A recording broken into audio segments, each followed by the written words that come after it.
फौजी पति की चिट्ठी पत्नी के नाम। Letter from a military husband to his wife. Bharat की सीमाओं की रक्षा के लिए हमेशा तैयार रहने वाला करण एक फौजी है। उसकी निडरता और देशभक्ति सबसे ऊपर है। उसकी पत्नी शालू एक शांत एवं धार्मिक प्रवृत्ति की महिला है, जो कि अपने पति की अनुपस्थिति में अपने छोटे से घर और उसकी जिम्मेदारियों को अच्छे से संभालती है। शादी को 5 साल हो चुके हैं। शालू दूसरी बार मां बन रही है। उसके घर नए मेहमान का आगमन जल्दी ही होने वाला है। पिछले 8 महीने से वह घर पर नहीं आया है। बच्चा अपने पापा की वीडियोस देखकर बड़ा हो रहा है। करण का दिल हर दिन अपने परिवार के लिए तड़फता रहता है, लेकिन उसका फर्ज उसे हर मोड़ पर रोक देता है, जंजीरों में बांध देता है। एक सैनिक होना केवल सिर्फ एक वर्दी पहनना नहीं होता है। ये ऐसा जीवन है जिसमें अपना सब कुछ छोड़कर देश को प्राथमिकता देनी पड़ती है। यह एक सच्ची घटना है, सिर्फ कहानी नहीं है, बल्कि त्याग, समर्पण, दर्द की वो मिसाल है जो हर भारतवासी के दिल को झकझोरेगी। अब आया वो दिन जब करण आंखों में आंसू, दिल में दर्द और तूफान तथा पीठ पर वर्दी ले सीमा पर जाने लगा। सीमा पर हालात तनावपूर्ण हैं। करण को विशेष अभियान के तहत बुलाया गया है। वह ड्यूटी पर जाने से पहले छुट्टी लेने के लिए आवेदन करता है, क्योंकि शालू की डिलीवरी नजदीक आ रही है। परंतु बॉर्डर पर हालात इतने नाजुक हो गए थे कि छुट्टी मंजूर नहीं हुई। हालात गंभीर एवं नाजुक होने के कारण सेना को देश की सुरक्षा में लगाया जा रहा है। जो लोग छुट्टी पर हैं, उनकी छुट्टियां भी रद्द की गई हैं। वो बच्चे को फोन पर बात करके कहता है, बेटा, पापा इस बार जरूर आएंगे। लेकिन जैसे ही छुट्टी मंजूर होने वाली थी, स्थिति और बिगड़ जाती है और छुट्टी कैंसिल हो जाती है। करण अपना फर्ज अदा करने के लिए सरहद पर चला जाता है, शालू को नाजुक स्थिति में छोड़कर। करण के जाने के कुछ दिन बाद शालू को एक पत्र मिलता है। डरते डरते पत्र खोलती है। करण के द्वारा लिखी चिट्ठी देखकर खुश होती है। उसने लिखा, प्रिय शालू, सेना ने तो छुट्टी नहीं दी, लेकिन मैं तुम्हें अपने दिल से निकली चिट्ठी भेज रहा हूं। जब तक मैं नहीं आता हूं, तब तक तुम हर सुबह मेरी यादों के साथ उठना, मेरी प्यार भरी बातों के साथ अपना दिन व्यतीत करना और मेरी सांसों को अपनी सांसों में महसूस करते हुए रात को सो जाना। तुम्हारा ख्याल मेरे दिल की हर धड़कन में बसा है। जब भी तुम्हें दर्द हो, ये समझना मैं तुम्हारे साथ हूँ, मैं तुम्हारे पास हूँ। तुम्हारा करण, तुम्हारी धड़कनों में बसने वाला करण। शालू पत्र पढ़ते पढ़ते रोने लगती है, पर ये आंसू डर के नहीं थे, बल्कि गर्व के थे। शालू ने उस पत्र को अपने तकिए के नीचे रखा और हर दिन करण की उस चिट्ठी को यादों, सपनों और उम्मीदों से जीती थी।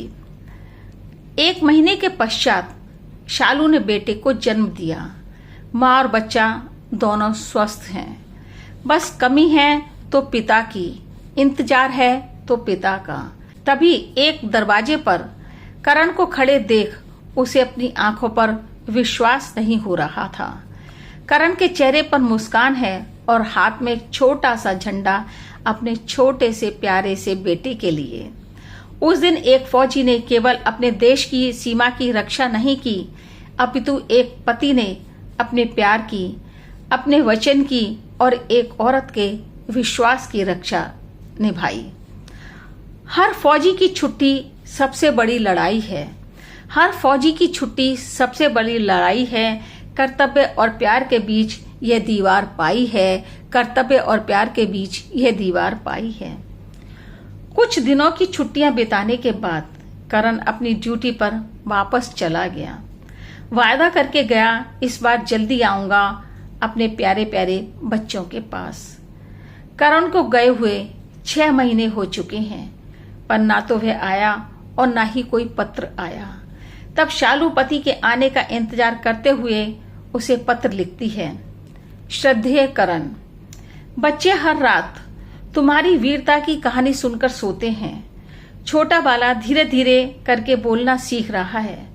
उसने पता है पहला शब्द क्या बोला, सुनकर आश्चर्य करोगे। और बच्चे तो पहला शब्द माँ बोलते हैं। उसने बोला पापा, क्योंकि वह समझते हैं कि अब उसका पापा देशभक्त वीर जवान है जो सीने पर गोली खाने के लिए हर समय तैयार रहता है। बच्चे तुमसे बिना पूछे बड़े हो रहे हैं, इस बार किसी भी तरह छुट्टी लेकर आ जाना। बच्चे बहुत याद करते हैं। करण पत्र पढ़कर बहुत भावुक हो जाता है। छुट्टी लेना चाहता है पर फिर से मंजूर नहीं होती है।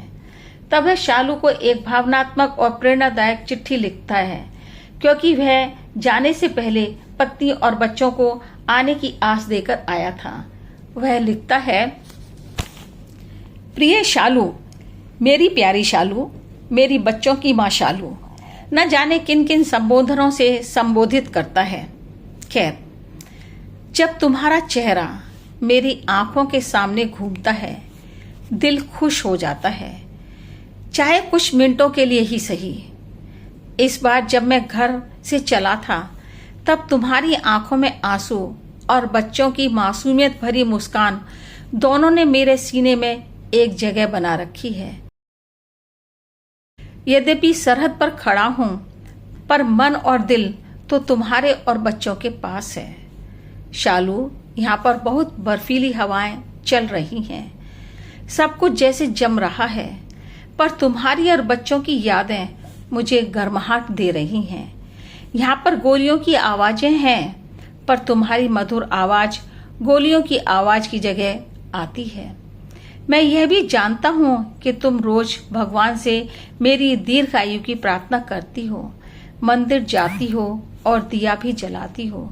तुम्हारी प्रार्थनाओं में गजब की ताकत है, जिसका मुझे हर समय एहसास होता रहता है। क्या बच्चे अब भी मेरे कपड़े और मेरे बूट पहनकर घूमते हैं? उनको कहना मैं जल्दी ही आने वाला हूँ। तुम्हारे हाथ का बढ़िया बढ़िया खाना खाने, बच्चों की खिलखिलाहट और शैतानियां मुझे हर दिन बुला रही हैं। शालू, जब भी तुम्हें अकेलापन लगे, छत पर जाकर तारों को ध्यान से देखना। उन तारों के बीच मैं भी एक तारे के रूप में तुम्हें नजर आऊंगा, तुम्हें निहार रहा हूंगा, ताक रहा हूंगा। देश की मिट्टी ने मुझे पुकारा है, पर परिवार का प्यार और ममता भी मुझे बांधती है। मैं ये लड़ाई जरूर जीतूंगा और तुम्हारे पास अपना सीना चौड़ा करके आऊंगा। तुम्हारा और सिर्फ तुम्हारा करण। शालू लगातार इंतजार कर रही है। बच्चे भी पिता के आने की प्रतीक्षा कर रहे हैं, परंतु करण की जगह एक सिपाही आता है और चुपचाप से एक पैकेट शालू को देता है। शालू बड़े डरते डरते कांपते हाथों से उस पैकेट को खोलती है। उस पैकेट में बच्चों के खिलौने, शालू का लिखा पत्र जिस पर उसने अपने हाथ की छाप भी अंकित कर दी थी। शालू की आंखें नम हो जाती हैं।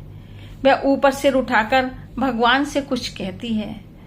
अभी उसकी नजर ऊपर ही थी कि सामने करण आकर खड़ा हो जाता है, जिसका उसको एहसास ही नहीं होता है। जब उसकी नजर झुकती है तो सामने करण को पाकर पागल सी हो जाती है। उसकी खुशी का ठिकाना नहीं रहता है, मुंह से आवाज नहीं निकलती है। करण भी अपने परिवार के बीच अपने को बहुत खुश पाता है, पर मन में सोचता है कि न जाने ये खुशी कितने दिन की है। पर मन को समझाते हुए कहता है, चाहे जितने भी दिन के लिए हो, पर इसे हम यादगार बनाएंगे जो जीवन भर हमारे मस्तिष्क में अंकित रहेंगे। क्योंकि एक सच्चा सैनिक मोर्चे पर खड़ा रहता है, हम शहीदों की कुर्बानी को तो सलाम करते हैं, पर जो जिंदा रहते हुए अपने अरमानों की शहादत देते हैं, उनका दर्द कौन समझेगा। ये जवान ही सच्चे देशभक्त होते हैं, जो हमारी चैन की नींद के लिए कीमत चुकाते हैं, अपने परिवारों से दूर रहकर अपनी जान देते हैं। यह एक तपस्या है, यह एक बलिदान है। हम घरों में होली दिवाली मनाते हैं, ये बेचारे सरहद पर गोलियों और खून की होली से खेलते हैं, फिर भी हंसते रहते हैं, कदम पीछे नहीं हटाते हैं। मन से नमन है ऐसे वीर सपूतों को, ऐसे वीर सपूतों की माताओं को। भारत माता की जय, भारत माता की जय, वंदे मातरम, वंदे मातरम। वीर सपूतों को सच्ची श्रद्धांजलि देने के लिए कमेंट बॉक्स में जय हिंद जरूर लिखें।